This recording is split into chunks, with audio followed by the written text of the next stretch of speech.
سب کو پتہ ہے. میں نے عرض کیا تھا کہ ہم نے انڈسٹری لگا رکھی ہے جو گے پیدا کرتی ہے. نہ صرف پیدا کرتی ہے بلکہ اس نے ایسا سسٹم بنایا ہوا ہے کہ ہر ڈھوک، ہر گاؤں، ہر بستی، ہر شہر کی ہر گلی میں یہ دستیاب ہوں. گلی گلی مساجد بنی ہوئی ہیں، ہر 200 گز کے بعد مسجد بنی ہوئی ہے اور یہ وہاں دستیاب ہو. جو محلے میں پہنچتا ہے وہاں کرتا ہے، جو شہر میں پہنچتا ہے وہ وہاں کرتا ہے، جو ڈھوک میں ہوتا ہے وہ وہاں کرتا ہے.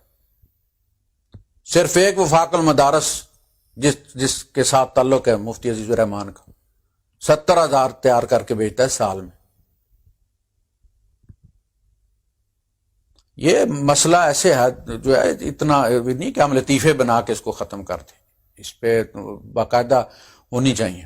یہ مدارس ختم کرنا چاہیے. دین ان مدارس سے نہیں چلا تھا. یہ بات کی بدعت ہے. یہ درس نظامی بھی بدعت ہے.